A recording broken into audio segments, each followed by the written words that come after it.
Olá, você acompanha a partir de agora a 100ª edição do Jornada. Nosso programa é feito com a participação do Tribunal Superior do Trabalho, do Conselho Superior da Justiça do Trabalho e de todos os tribunais regionais do trabalho do Brasil. No programa de hoje, uma reportagem especial sobre seleção de emprego. Quais são os requisitos legais permitidos como critério de seleção no momento de contratar um trabalhador? Programa Jornada chega à 100ª edição. Vamos acompanhar como é o trabalho da equipe do programa, que viaja pelo país para mostrar a atuação da Justiça do Trabalho brasileira. No quadro Tá Explicado o que diz a lei sobre a existência de refeitórios nas empresas. E em Fortaleza, no Meu Trabalho é uma Arte, vamos conhecer o ofício de uma artesã que fabrica lindas peças com areias coloridas. Tudo isso e muito mais, o nosso Jornada começa agora.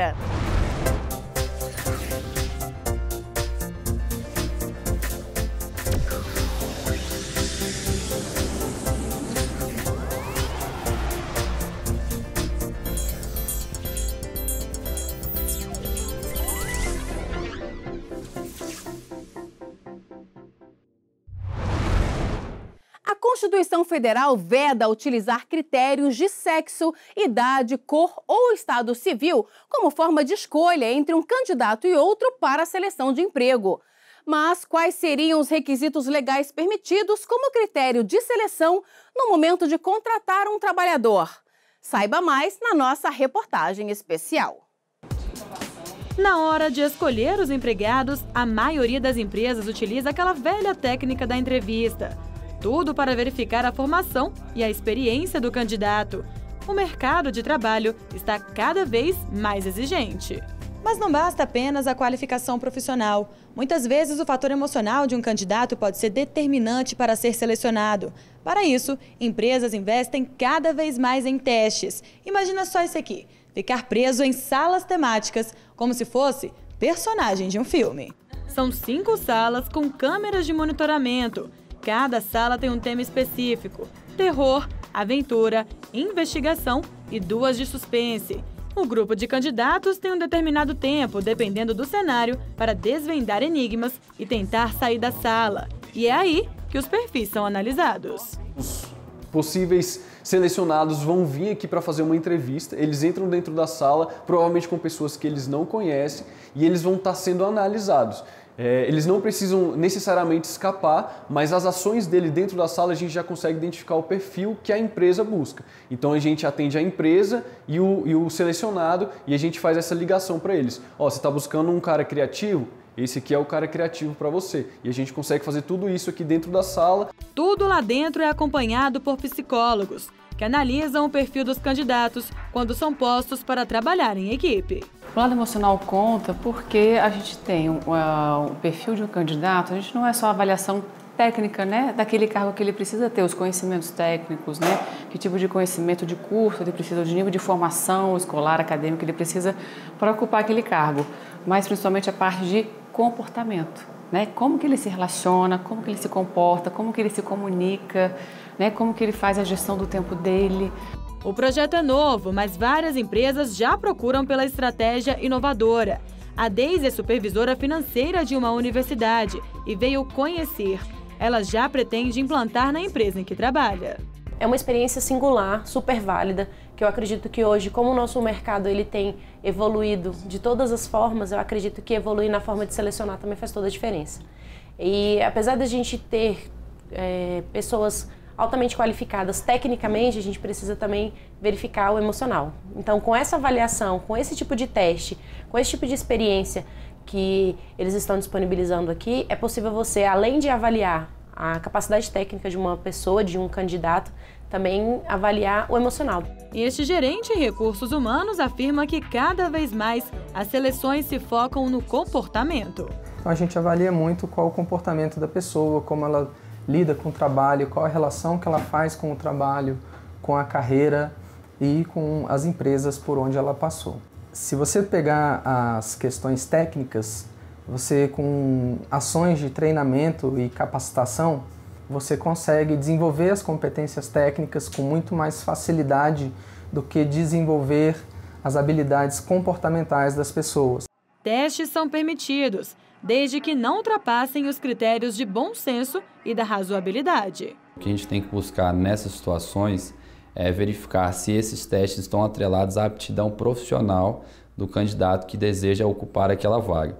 Se isso de alguma forma pode afetar positivamente, contribuindo ou não para o exercício da atividade, esse requisito, essa exigência é sim válida, claro, observados os limites de tolerância e razoabilidade, não há qualquer óbice ou possível prejuízo à empresa que deseja aplicar tais práticas.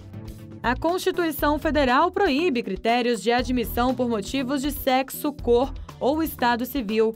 Já a Lei 9.029, de 1995, proíbe a exigência de atestados de gravidez antes da contratação. O artigo 442 da CLT também veda a exigência técnica de mais de 6 meses em uma mesma atividade antes da contratação.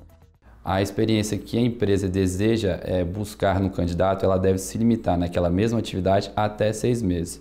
Prazo superior a isso não é permitido de modo que isso pode gerar indenização também, da mesma forma com as outras situações elencadas. Mas muitas empresas ainda não cumprem o que determina a legislação. Pode até parecer mentira, mas olha só o que dizia esse anúncio feito em 2012. Precisamos de uma pessoa para trabalhar. Tem que ser bonita, comunicativa e desinibida. Se for inteligente e divertida, pago mais. Uma ação civil pública foi movida contra a empresa pelo MPT na Justiça do Trabalho de Brasília, que determinou a retirada do anúncio. Além disso, o dono do estabelecimento teve que publicar a decisão da Justiça no mesmo post. E quando se trata de certidão de antecedentes criminais, ela pode até ser exigida, dependendo da função a ser assumida. Via de regra, a gente tem uma das situações que não é exigida, que é esse de antecedentes criminais, porque constitui prática discriminatória, não é aceitável, viável que a empresa exige de uma pessoa que deseja ingressar na sua empresa a certidão de antecedentes criminais. Porém, vale ressaltar que, a depender da função, tal como uma empresa que faça serviço de transporte de valores, nesse caso, constitui-se uma exceção, porque é viável e aceitável a empresa que conheça o seu candidato e conheça a pessoa, avaliando se aquele que foi ou teve uma passagem com antecedentes criminais possa trabalhar com uma situação que envolva algo que ele delituosamente já tenha praticado. O TST analisa se a exigência de certidão de antecedentes criminais antes da contratação gera dano moral. Uma audiência pública foi realizada para discutir o assunto. 2 processos que tratam do tema, assim que julgados, servirão de parâmetro para os demais existentes no país. E se mesmo passando pela seleção, a empresa te chamar para uma determinada vaga, mas depois desiste de te contratar, ela pode ser punida. Vários processos envolvendo o tema já foram julgados no Tribunal Superior do Trabalho. Em 2015, ficou mantida na 7ª turma do TST decisão regional que havia condenado uma indústria de alimentos a pagar R$ 3.000 de indenização por dano pré-contratual a uma candidata à vaga de emprego. Ela chegou a fazer exames admissionais, entrevistas e ainda apresentou os documentos, mas não foi contratada. Para a turma, na promessa de contratação, as partes se sujeitam aos princípios da lealdade e da boa-fé, e a frustração dessa promessa sem justificativa possibilita a indenização. Daqui a pouco, uma reportagem especial sobre o Jornada, que chega à 100ª edição. E ainda hoje, no quadro Tá Explicado, o que diz a lei sobre a existência de refeitórios nas empresas. Nós voltamos em instantes.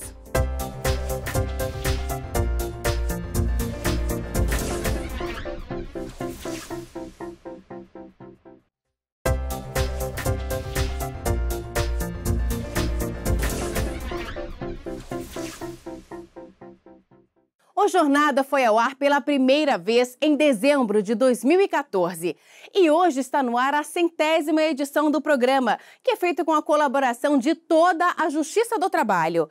Vamos saber um pouco mais da trajetória do nosso Jornada e sobre os bastidores dessa produção na reportagem de Gisele Mourão. 60 profissionais trabalham a todo vapor para o programa ir ao ar. Produtores marcando pautas, repórteres, cinegrafistas e auxiliares na rua, editoras de texto e editores de imagem deixando as matérias prontinhas para irem ao ar. Sem falar no trabalho dos videografistas, que transformam as notícias em arte. Aqui todo mundo tem importância para o resultado final do programa Jornada, desde a chefia aos estagiários e com uma imensa colaboração dos 24 tribunais regionais do trabalho do país. Ao longo de 100 edições, o Jornada mudou muito. Além das contribuições dos TRTs, nossa equipe viajou para 5 regiões do Brasil e visitou lugares desconhecidos pela maioria dos brasileiros. A equipe da Justiça Itinerante que nós estamos acompanhando, por exemplo, precisa navegar cerca de 300 quilômetros nos rios da Amazônia para chegar até Maués, um dos 4 municípios sob a jurisdição da Vara do Trabalho de Parintins. Nas capitais, mostramos a riqueza natural de vários estados, como o açaí produzido em Macapá. O açaí fica nessa palmeira muito alta, chamada de açaizeiro. O fruto está pronto para ser colhido depois que fica bem pretinho. E o que a Justiça do Trabalho vem fazendo pelo meio ambiente também foi destaque no Jornada. Durante a triagem, o que não presta é jogado fora. O restante do material, que dá para ser reaproveitado, fica armazenado por 10 dias. Depois é vendido, ganha um novo destino. Com 2 anos e meio de existência, o programa ainda abordou questões sociais e jurídicas relativas a diversas profissões e ao mercado de trabalho. O maior desafio é enfrentar os riscos que o local de trabalho dos motoboys oferece, a rua. A qualificação como um diferencial no mercado de trabalho também é o que esta turma busca no curso de formação de garçons voltado para pessoas com síndrome de Down em Brasília. A saúde dos empregados também tem lugar de destaque no programa, com o quadro Saúde e Segurança no Trabalho. Trabalhar assim exposto aos ruídos, sem nenhum tipo de proteção, pode causar perda auditiva em longo prazo.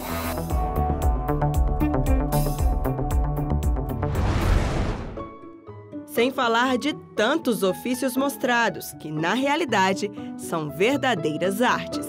Olhos, cabelos, unhas, dobrinhas, todos os pequenos detalhes que se vê em um recém-nascido. As bonecas hiperrealistas impressionam pela naturalidade e pela semelhança com bebês de verdade.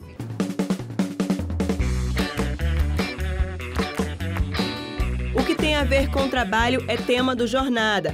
E por que não tirar as dúvidas sobre a legislação trabalhista no quadro Direitos e Deveres? Sofreu um acidente de trabalho.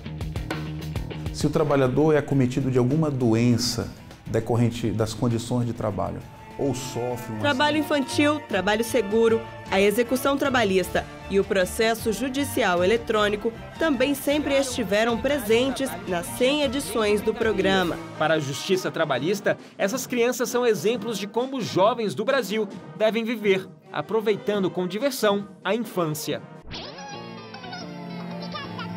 O Jornada já contou com quadros que falavam sobre a história da Justiça do Trabalho, desde o seu surgimento no Brasil, como Memória JT, e o Raio X, que contava a trajetória dos TRTs até os dias atuais. Mas o programa também trouxe quadros novos, como o Trabalha Brasil, que mostra o dia a dia de profissões não muito convencionais, mas que são o ganha-pão de muitos brasileiros. Um bom exemplo é o que a Viviane faz para ganhar dinheiro. Ela é uma passeadora de cães. O que eu gosto, assim, porque eu vejo o dia passar, né? Eu tô com eles, aí, além da saúde deles, a minha, né? Eu tô sempre caminhando com eles e conhecendo as pessoas, né? Conhecendo outros cães. Ou a profissão do Diego San, que roda o Brasil e o mundo, ensinando as pessoas a dançar por meio de um jogo, o Just Dance. É isso mesmo. Dançar com Just Dance é o trabalho do Diego. Tudo começou há 6 anos. Eu conheci através de uma amiga, ela deu esse jogo pra mim. Graças a Deus ela me deu esse jogo na época. E desde então eu me apaixonei pelo jogo e venho acompanhando a cada ano, a cada lançamento do jogo. Eu comecei a me dedicar, a treinar bastante. O quadro Tá Explicado também é uma novidade no programa, com os direitos trabalhistas explicados de uma forma didática, com ótima aceitação nas redes sociais. Que assegurem uma postura correta ao trabalhador. Os equipamentos devem ser capazes. Vamos acompanhar os bastidores da gravação do programa Jornada. Aqui é o Suíter, onde os profissionais cuidam da qualidade da imagem, áudio e corte das câmeras. Lá no estúdio é onde tudo acontece. A luz já foi testada e tudo já está bem organizado. Nesse momento eu preciso falar um pouco mais baixo, porque o programa já está sendo gravado, então não posso atrapalhar.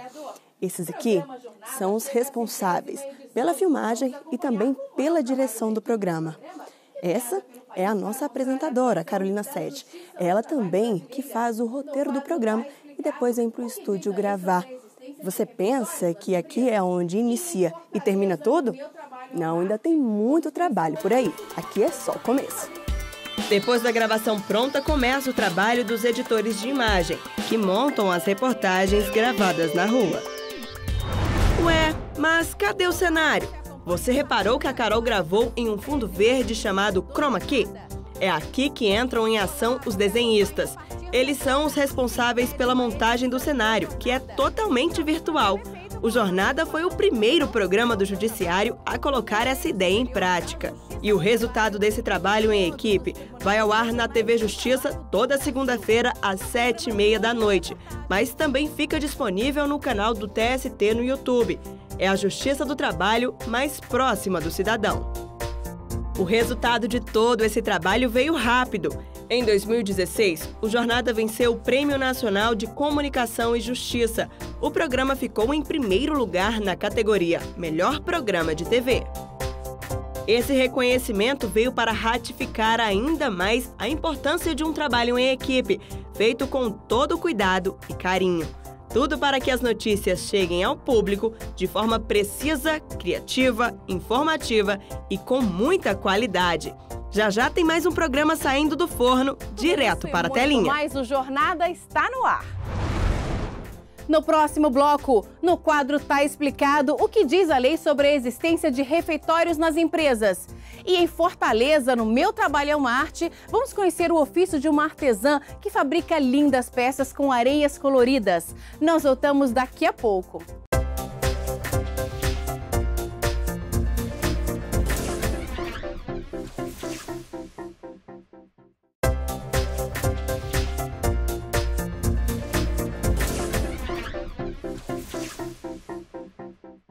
Nos estabelecimentos com mais de 300 colaboradores, é obrigatória a existência de um refeitório.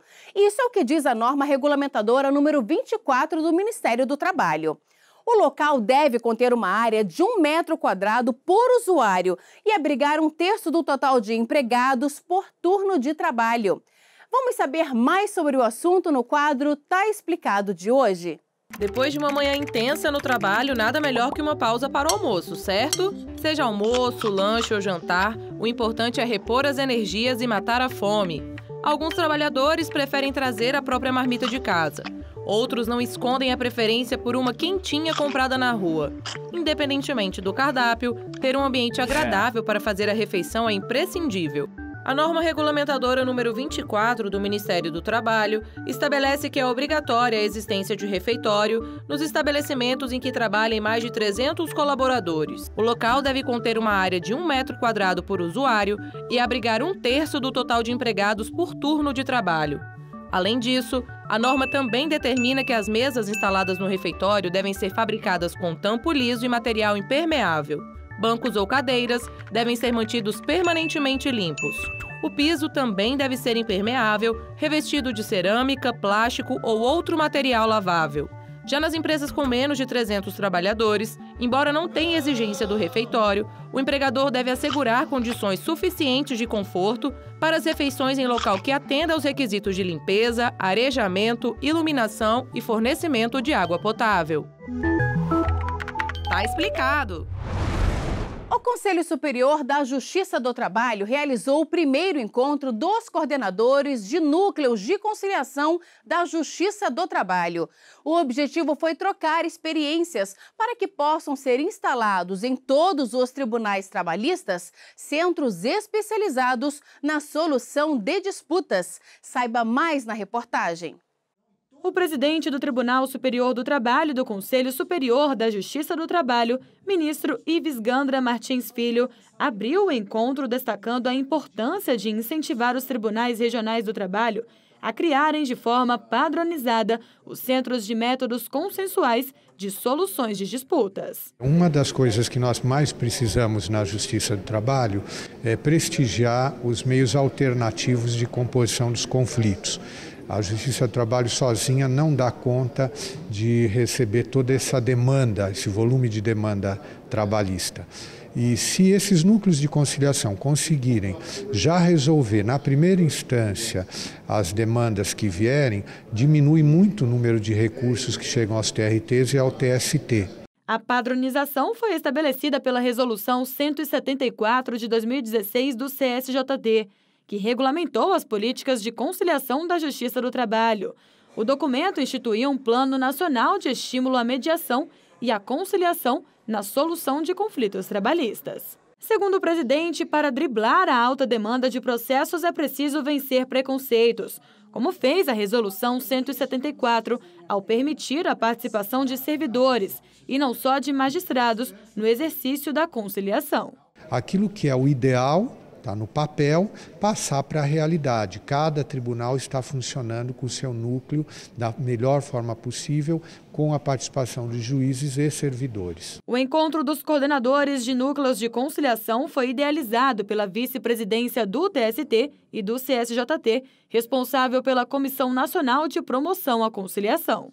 O ano passado nós conciliamos 650 milhões de reais, conseguimos pôr no bolso do trabalhador brasileiro, diante daquela crise que o país vinha passando e continua vivendo.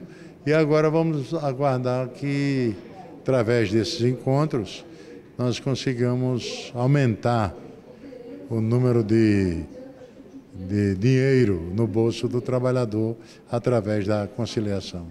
A programação incluiu debates sobre a estrutura e a sistemática de funcionamento dos centros de conciliação, o recrutamento de mediadores e conciliadores e adaptações ao PJE e a outros recursos tecnológicos. A conciliação é uma política fundamental não apenas da Justiça do Trabalho, mas do Poder Judiciário brasileiro.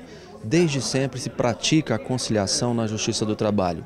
E a ideia de estruturar esses núcleos e qualificar magistrados e servidores para o exercício dessa atividade vem ao encontro de uma prestação judicional de qualidade. Nós temos a compreensão de que saímos daqui mais fortalecidos, mais conscientes e com soluções para as dificuldades que todos os tribunais regionais estão enfrentando. Representantes dos núcleos de conciliação de todo o país que participaram do encontro compartilharam experiências. A Justiça do Trabalho da 15ª Região teve um excelente resultado com a implantação efetiva do NUPEMEC e dos SEJUSCs regionais.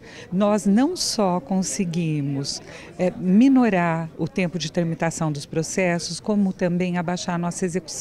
Além de resolver o conflito, nós propagamos o diálogo e uma resolução maior que a pacificação da relação entre as pessoas.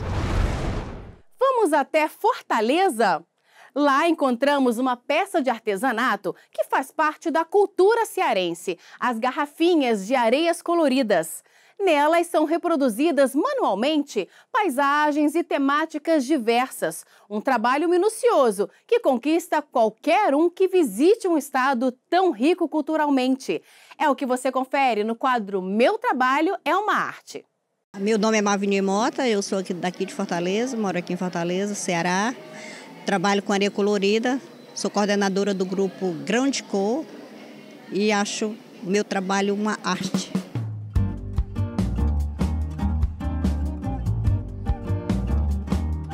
As cores é infinita, você cria as cores que você imagina, mas nós temos aproximadamente 50 tons de cores, que é o que a gente mais usa.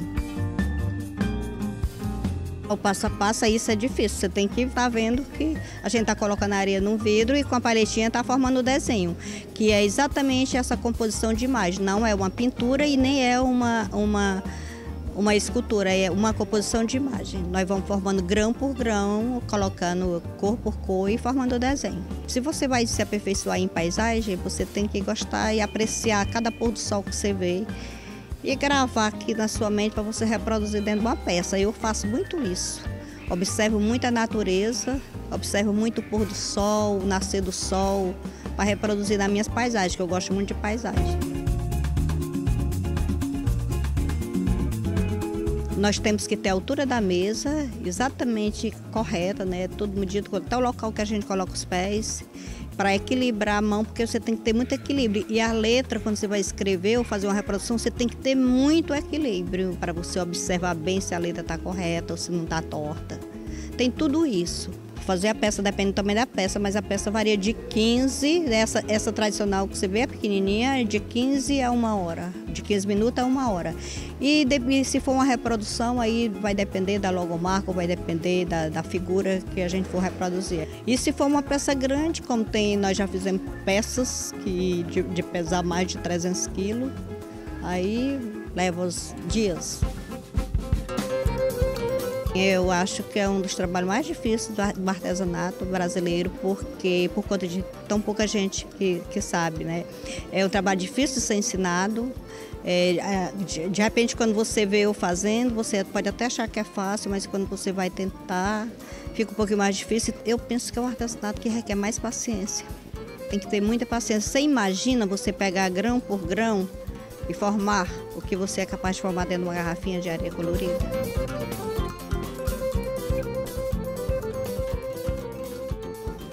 Eu vivo exclusivamente disso. Meu trabalho é a minha vida.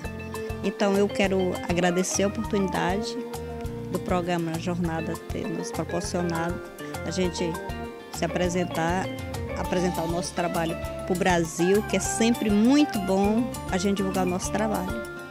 E quero oferecer essa lembrancinha aí para vocês.